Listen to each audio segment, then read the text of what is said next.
Imagine a nation that went from 13 struggling colonies drowning in debt to controlling nearly a quarter of the entire world's wealth in less than 2 centuries. And what I'm about to reveal will shatter everything you thought you knew about how America actually became the richest country in human history.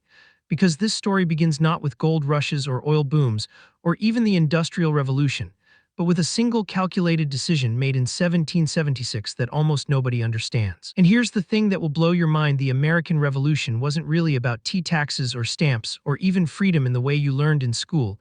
It was about something far more sinister and brilliant that the Founding Fathers never wanted you to know. Because when those men signed the Declaration of Independence, they weren't just breaking away from Britain, they were executing the greatest financial heist in history. And let me explain exactly how this worked, because in 1776, Britain was the super. They had the world's largest navy, with over 500 warships patrolling every ocean. They controlled trade routes that connected India to the Caribbean to Africa to North America. They had colonies on literally every continent except Antarctica. And their currency, the British pound, was the global reserve currency, meaning every nation on Earth needed pounds to conduct international trade, which gave Britain essentially unlimited power to print money and export inflation to the rest of the world. But here's what your history teacher never told you, and what changes this entire story: Britain's power wasn't actually military at its core. It was financial. They had created a brilliantly evil system where every colony, every trading partner, every nation that wanted to do business on the international stage had to borrow money from British banks at interest rates that Britain controlled, pay taxes to the British Crown on goods they produced with their own labor, and use British currency for all transactions, which meant Britain collected fees on every exchange. Essentially, Britain was literally sucking wealth from every corner of the planet, like a massive financial vacuum cleaner that never stopped running. And the American colonies were some of the biggest victims of this system, because they produced valuable goods like tobacco, cotton, lumber, and fish, but they weren't allowed to trade directly with other nations. Everything had to go through British merchants who took a cut. Everything had to be paid for in British pounds, which colonists had to buy with their own colonial currency at unfavorable exchange rates. And every finished product the colonists wanted to buy had to come from Britain, even if it was more expensive than alternatives. But here's where it gets really interesting. A small group of incredibly intelligent men, who we now call the Founding Fathers, they saw something that nobody else did. They realized that whoever controlled the currency controlled absolutely everything in an economy. And so they made a decision that would change the course of human history forever. They decided to create their own currency, their own financial system, their own banks, completely independent of Britain and the British pound. And this is where the story gets absolutely insane, because the moment they declared independence and started printing continental currency, Britain didn't send soldiers across the Atlantic Ocean because they were angry about some tea being thrown in Boston Harbor, or because they were mad about taxes. Britain sent the largest military expeditionary force in history up to that point, because America had just threatened to destroy the entire British financial empire that had taken centuries to build. Think about it logically for a moment. If America successfully created its own currency and its own financial system that worked, what would stop Canada from doing the exact same thing? What would stop India, with its 300 million people, from doing it? What would stop Australia? What would stop Jamaica? What would stop every single British colony from breaking free and keeping their own wealth instead of sending it to London? And that's exactly what terrified the British elite: the bankers, the aristocrats, the people who actually ran the empire. They knew that losing America wasn't just about losing 13 colonies on the edge of the wilderness. It was about losing the blueprint for global financial control. It was about watching their entire system unravel as colony after colony realized they could keep their own wealth. And that's why Britain fought so hard and spent so much money trying to crush the rebellion.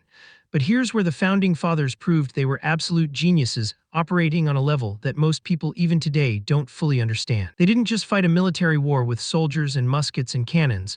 They fought a financial war that most historians completely miss, even when they write entire books about the Revolution. Because while George Washington was leading the Continental Army and battling British troops on the battlefield and freezing at Valley Forge, Benjamin Franklin was in Paris and other European capitals executing a financial strategy so brilliant and so sophisticated that it still influences global economics and geopolitics today. Franklin convinced France to loan America massive amounts of money, millions and millions of livres, not because France loved the idea of freedom or democracy. The French monarchy wasn't exactly pro-democracy, but because France wanted to destroy Britain's financial dominance and break the British monopoly on global. And here's the hook that changes everything you think you know about the American Revolution. Franklin promised France that if they helped America win this war, America would create a new financial system that would compete directly with Britain and break their monopoly on transatlantic trade. Essentially, Franklin was telling France and Spain and the Netherlands, help us win this war, and we'll help you get rich by creating an alternative to British economic control.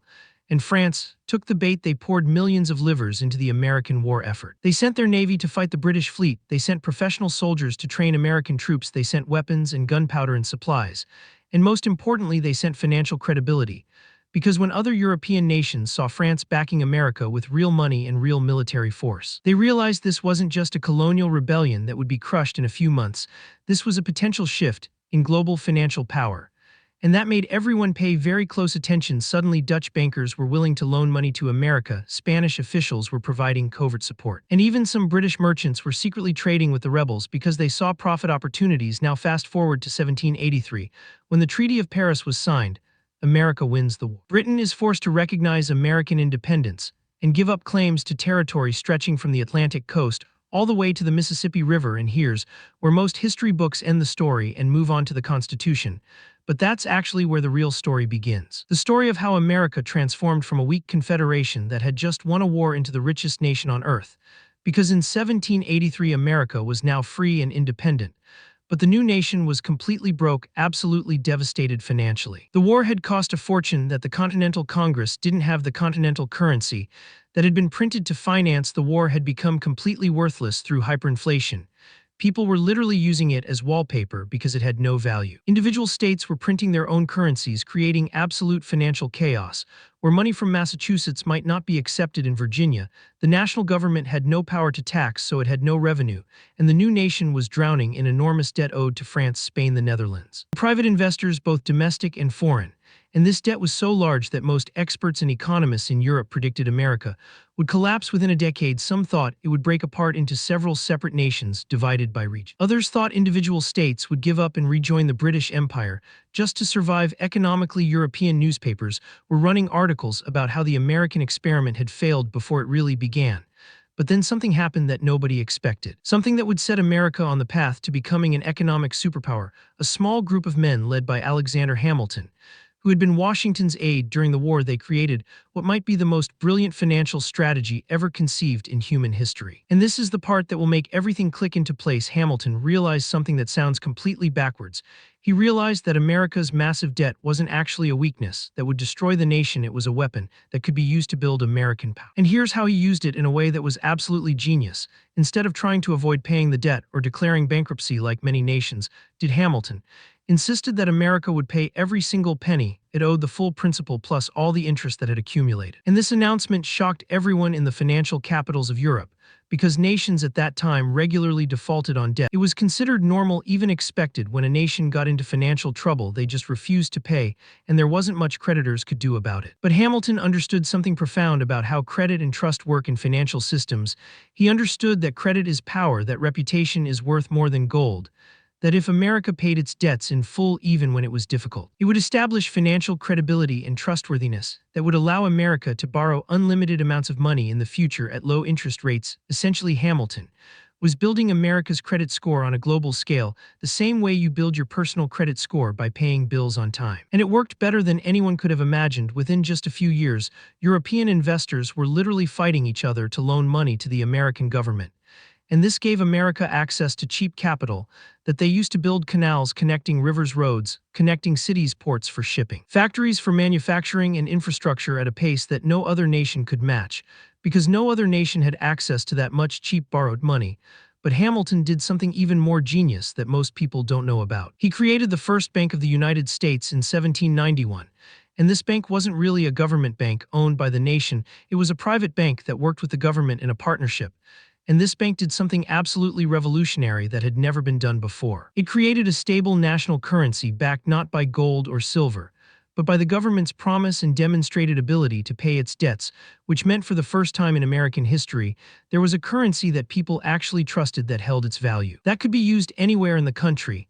And this is where America's wealth explosion really begins to accelerate, because now American merchants could trade internationally using American currency, that foreign traders would accept American businesses, could borrow money cheaply from the bank to expand their operations. American investors could accumulate wealth and save money without worrying about their currency collapsing and wiping out their savings, and the velocity of money increased dramatically, as people actually wanted to use and hold American currency. But here's the twist that makes this story absolutely insane, and shows you how close America came to losing everything, while Hamilton was building this financial empire that would eventually make America rich. There was a secret war happening behind the scenes in the new government between two completely opposite visions of what America should become. Hamilton and the Federalists wanted America to become an industrial and financial powerhouse modeled after Britain, with banks and factories and international trade. While Thomas Jefferson and the Democratic Republicans wanted America to remain an agricultural nation of small independent farmers, with no national bank, no federal power, and no industrial economy.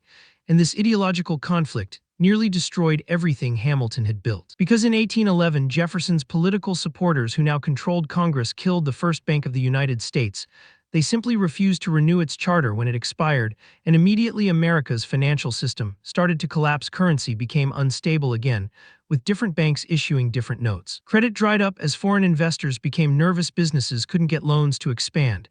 And just 3 years later, in 1814, America was fighting another war with Britain called the War of 1812, even though it lasted until 1815. And America nearly lost this war because without a central bank, they couldn't effectively finance the war effort, they couldn't supply the troops properly, they couldn't pay soldiers regularly, and British forces actually invaded and burned Washington, D.C., including the White House. But here's where fate intervened in the most unexpected way to save Hamilton's vision. The War of 1812 ended in 1815 with no clear winner.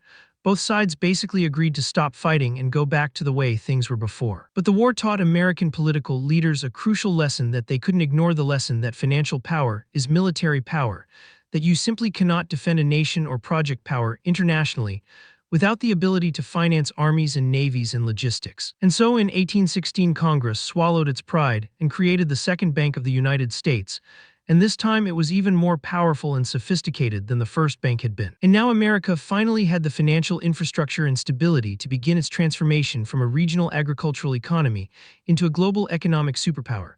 But the real catalyst, the actual moment when America's wealth went from impressive to absolutely dominant on a scale never seen before, came from something that most people never connect to American prosperity and wealth. It came from Europe's disasters and misfortunes.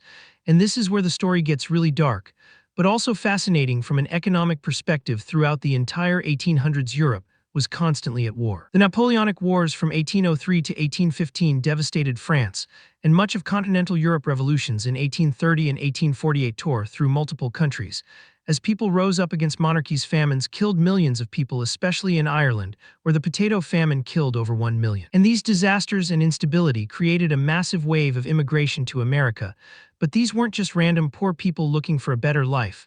Although there were plenty of those too, these were Europe's brightest minds, most skilled workers, and wealthiest investors fleeing chaos and war and bringing their talents and their money to the most stable and fastest growing economy on Earth, which was America. Think about it from their perspective. If you were a wealthy German industrialist in 1848 watching revolution tear your country apart and threaten your property, where would you move your money for safety? You'd move it to America. If you were a British factory owner facing labor unrest and economic instability, where would you relocate your business? You'd relocate to America, where land and labor were cheaper and millions of people did exactly that. German engineers brought industrial expertise and technical knowledge. British factory owners brought manufacturing knowledge and established business practices. Italian craftsmen brought specialized skills in everything from stonework to food production. Irish laborers provided the muscle to build canals and railroads, and Jewish bankers from across Europe brought financial sophistication and international connections. Essentially, America was receiving the largest brain drain in human history from Europe, getting all their best and brightest people, and this absolutely turbocharged American economic growth in a way that compounded year after year. But America did something else that was absolutely genius, something that separated them from every other nation on Earth and created advantages that still exist today. They made it ridiculously easy for anyone to start a business in Europe. If you wanted to start a company or open a factory, you needed permission from the royal government. You needed approval from the relevant guild, which controlled each industry. You needed aristocratic connections to get licenses. And you needed massive amounts of capital just to navigate all the bureaucracy. But in America, almost anyone with an idea and a little bit of money could start a business with minimal regulations and no permission needed from nobility. And this created an absolutely unprecedented explosion of entrepreneurship that the world had never seen before. Thousands and thousands of companies were formed, Every year, most of them failed within a few years, like startups today. But the ones that succeeded grew absolutely massive because they had access to something completely unique in world history. They had access to the largest free trade zone on Earth, with no internal barriers. Think about this carefully, because it's incredibly important to understanding American wealth. A businessman in New York could manufacture products and sell them to customers in California, Texas, Florida, Minnesota, Oregon, and everywhere in between without paying a single tariff or tax at state borders, without dealing with different currencies, without getting permission from different governments. Just free trade across an entire continent, while at the same time, European businessmen had to pay customs fees and tariffs every single time they crossed a border from France to Germany or Germany to Italy or Italy to Austria. They had to exchange currencies and lose money on every transaction. They had to get new licenses and permissions in each country. And this meant American businesses had enormous advantages in achieving economies of scale. They could grow much bigger produce much cheaper and dominate markets in ways that European companies simply couldn't match because they were constrained by borders. But we still haven't even reached the moment when America became truly unstoppable as an economic force. And that moment came in 1861. And it had nothing to do with what you're probably thinking. Yes, the Civil War started in 1861, when Confederate forces fired on Fort Sumter, and yes, that was an absolute tragedy that killed over 600,000 Americans in the bloodiest war in American history. But what most people completely miss, what isn't taught in schools, is what the Civil War accidentally did to American industrial capacity and technological development. Because wars are incredibly expensive, they consume enormous resources, and to finance the war effort, the Union government under Abraham Lincoln did something revolutionary. They created a new national currency called the greenback that wasn't backed by gold or silver, but simply by the government's promise. They built thousands of new factories to produce weapons and ammunition and uniforms and supplies. They constructed massive railroad networks to move troops and materials and supplies across vast distances. They developed new technologies like the telegraph for rapid communication between generals and the government.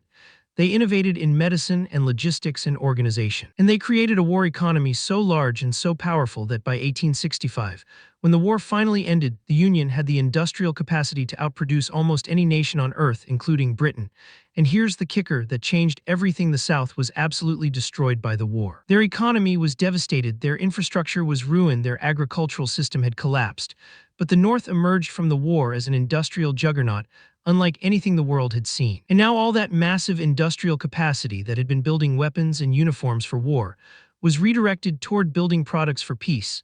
And this is when America really takes off. Railroads exploded across the entire continent, connecting every corner of the country from New York to San Francisco. Steel mills produced massive amounts of cheap steel that was used for everything from railroad tracks to bridges to buildings. Oil wells in Pennsylvania and later Texas began pumping black gold that would power the Second Industrial Revolution. And American entrepreneurs began building businesses that would become the largest and most powerful companies in human history. Names you definitely know even today. John Rockefeller built Standard Oil, which, at its peak, controlled 90% of American oil refining. Andrew Carnegie built Carnegie Steel, which produced more steel than all of Britain. J.P. Morgan built a banking empire that financed everything from railroads to the federal government itself. Cornelius Vanderbilt built a railroad and shipping empire that moved goods and people across the nation. And these men didn't just get rich, they became richer than most kings and emperors in history. But here's what's really important to understand about why this made America as a nation wealthy, and not just a few individuals. These men, who were called robber barons by their critics, didn't just accumulate wealth and sit on it. They built infrastructure that made America's entire economy more efficient and more productive. Carnegie's cheap steel built skyscrapers that allowed cities to grow upward and house more businesses and people. Rockefeller's oil-powered factories and transportation, and eventually automobiles. Vanderbilt's railroads connected markets and allowed goods to move from where they were produced to where they were needed. And Morgan's banks financed everything and kept capital flowing to wherever it could be most productive. Essentially, these robber barons, whatever you think of their ethics, were building the skeleton of a modern superpower economy. And by 1900, America had officially surpassed Britain as the world's largest economy measured by total GDP. But America still wasn't the richest nation in terms of accumulated wealth and gold reserves. Because wealth isn't just about production and GDP, it's about accumulation of assets. And that brings us to the two catastrophic events that transferred unprecedented and almost unimaginable amounts of wealth from Europe to America: World War I and World War II. And this is where the story becomes almost unbelievable when you look at the actual numbers. When World War I started in August 1914, after the assassination of Archduke Franz Ferdinand, America, under President Woodrow Wilson, declared neutrality. and stayed out of the war for nearly 3 years. And during those 3 years, from 1914 to 1917, American businesses made absolutely insane amounts of money selling weapons, ammunition, food, steel, oil, chemicals, uniforms, and every other supply imaginable to both sides of the conflict. European nations were literally destroying themselves in horrific trench warfare, while simultaneously paying American companies enormous sums to provide the materials for that destruction. And when European nations ran out of money and gold to pay for these supplies, they borrowed billions and billions of dollars from American banks. By 1917, when America finally entered the war after Germany's unrestricted submarine warfare, Britain and France owed American banks over $10 billion, which was an astronomical sum at that time. And after the war ended in November 1918 with an armistice, those massive debts had to be repaid. And this is absolutely crucial to understanding the wealth transfer. Europe paid those debts by physically shipping gold across the Atlantic Ocean. To America, literal tons and tons of gold bars moved from European vaults to American vaults. And this transferred enormous wealth and gold reserves that gave America unprecedented financial power. But the even bigger and more significant transfer came after World War II, because by September 1939, when World War II started with Germany's invasion of Poland, Europe was still recovering from World War I economically. And now they were facing an even more devastating and destructive conflict. Once again, America, under President Franklin Roosevelt, stayed out of the war, initially staying neutral for over 2 years. And once again, American businesses profited enormously by supplying Britain and France and later the Soviet Union with weapons and materials through programs like Lend-Lease.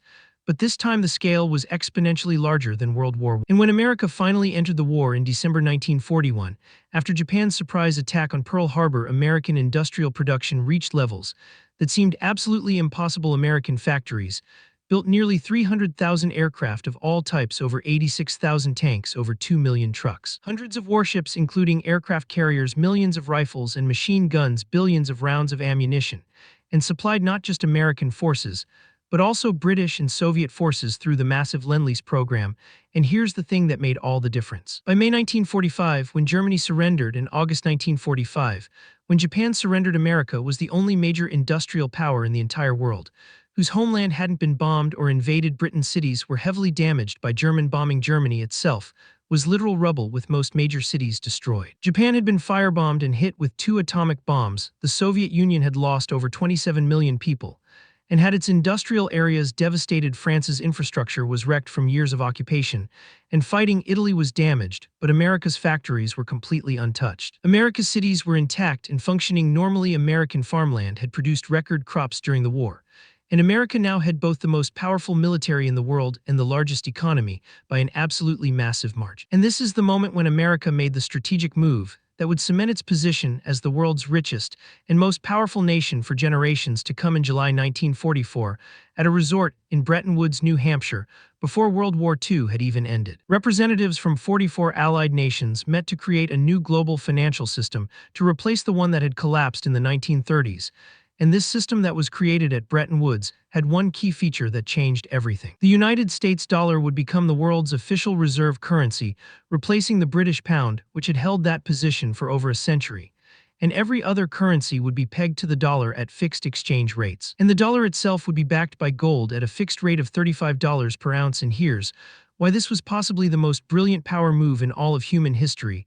This meant that every nation on Earth that wanted to trade internationally, that wanted to buy oil or sell goods or invest abroad, needed United States dollars to conduct those transactions, which meant they either had to sell goods to America to earn dollars or borrow dollars from American banks. Essentially, America had recreated the exact same system that Britain had used to dominate the global economy in the 1800s, except now America was at the center of the web instead of Britain.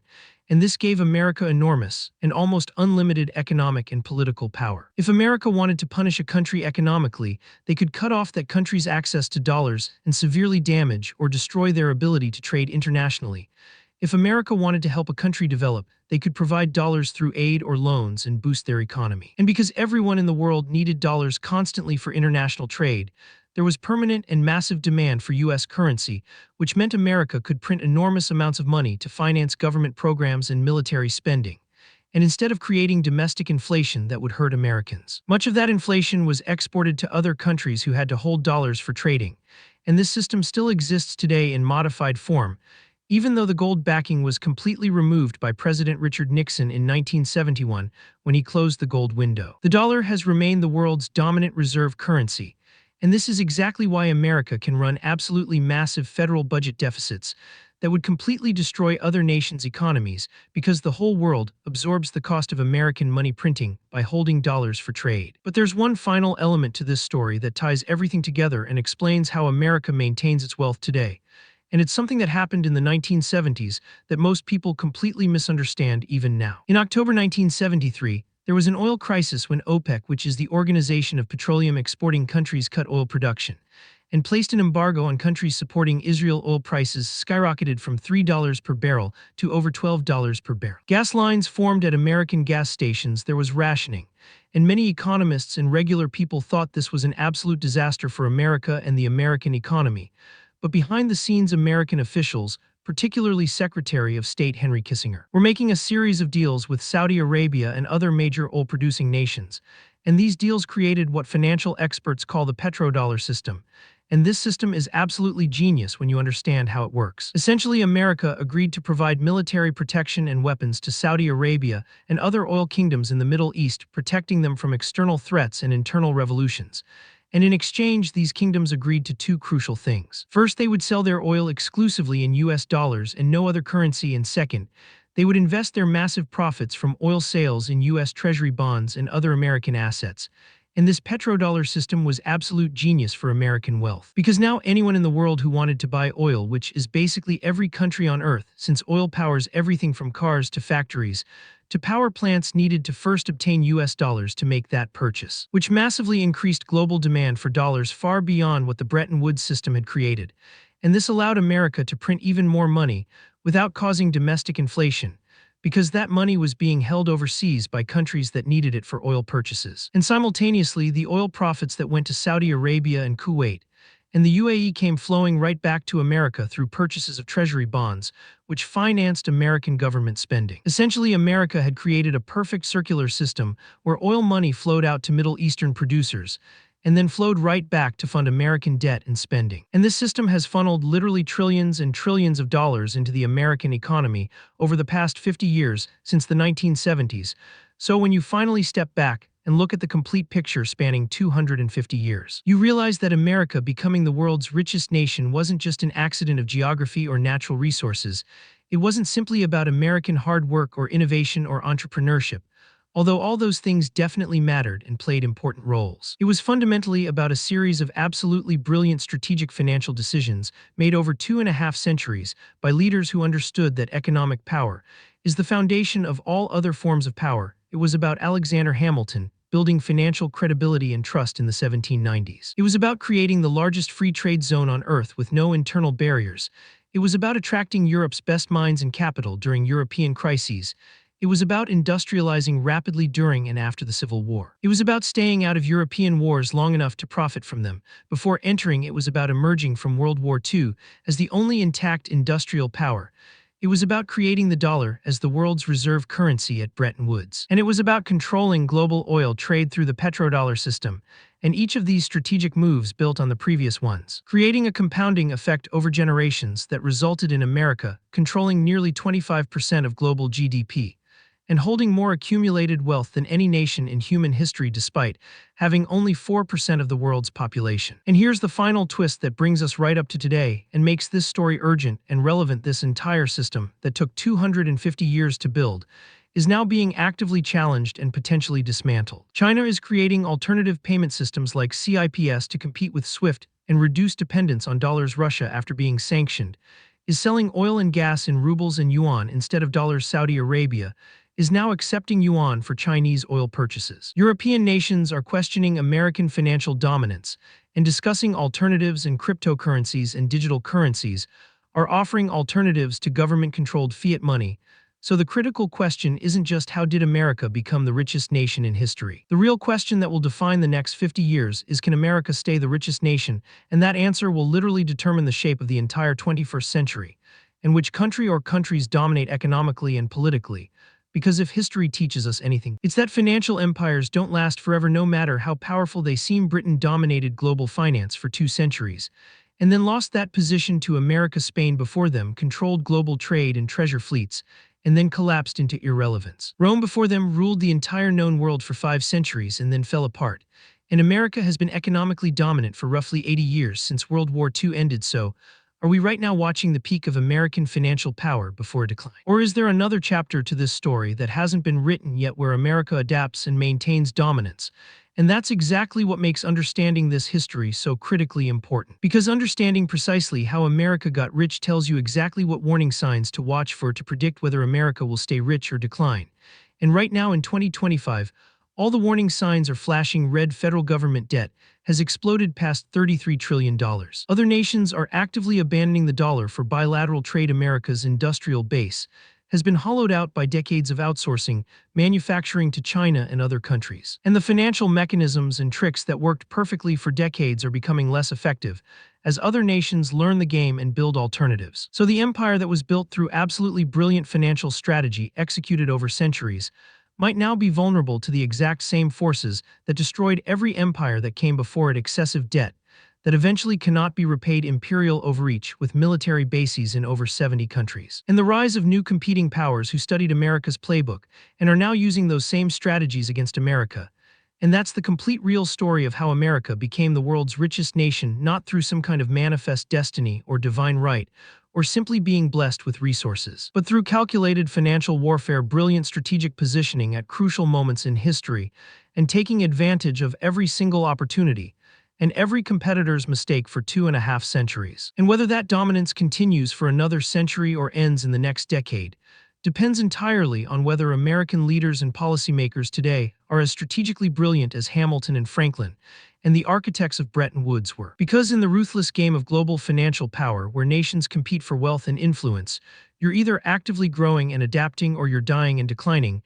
There is absolutely no standing still, no resting on past achievements. Because the moment you stop innovating and adapting, someone else will overtake you.